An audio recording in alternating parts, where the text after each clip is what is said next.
মই কোনো ধৰ্মক আঘাত দিব নাযাওঁ, হিন্দুৱে হওক বা মুছলিমে হওক, মানে সকলো ধৰ্মকে মই সন্মান কৰোঁ আৰু সকলো ভাই ভাই। আৰু যিসকল ব্যক্তিয়ে মানে গৌ মাতা বুলি মানে গৌ মাতা বুলি কয়, মানে গৰুক মাতা বুলি কয়, মানে আপোনালোকে ভালকৈ চাওক ভিডিঅ'টো।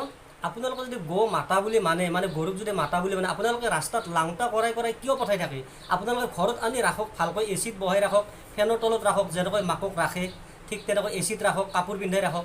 মানে যিয়ে মানে মা বুলি মানে গৌ মাতা বুলি মানে মায়াকক লাংটা কৰাই ৰাস্তাত পঠায় নেকি? যদি সঁচাকৈ মাতা বুলি মানে আপোনালোকে ঘৰত ভালকৈ মানে সজাই ৰাখক, মানে ভালকৈ ৰাখক, মানে কাপোৰ চাপোৰ পিন্ধাই ৰাখক। ৰাস্তাত লাংটা হয় মানে ক'ত যায় ক'ত নাযায়, মানে কি ক'ম আৰু মামা এনেকৈ মানে গৌ মাতা মানে গৰু গাহৰি এইবিলাক ৰাজনীতি কৰি লাভ নাই। আপুনি ক'ৰ বস্তু কি বিক্ৰী হৈছে, আপুনি কিনিছে বিক্ৰী কৰিছে কি কৰিছে এইবিলাক ভাবক। আপুনি কোনে কি মাংস খায় সেইবিলাক ভাবি একো লাভ নাই। ৰাজনীতি যি টি ৰাজনীতি খেলিব নালাগে। আৰে কোনোবাই কুকুৰৰ মাংস খায়, গৰুৰ মাংস খায়, গাহৰি মাংস খায়, আমাৰ তাতে কি আহে যায়? যোনে যি মাংস খায়, কিন্তু এইবিলাক লাগি থাকি কাম নাই। মানে কেনেকৈ আমাৰ দেশখন, কেনেকৈ আমাৰ অসমখন মানে উন্নতিত যায় সেইবিলাক ভাবক মামা, সেইবিলাক ভাবক। কিন্তু মই এইবিলাক কোৱাৰ কাৰণে মোক বহুতে বেয়া পাব, কিন্তু বেয়া পাই একো লাভ নাই, সঁচা কথাটোহে কৈছোঁ, হয়নে নহয়?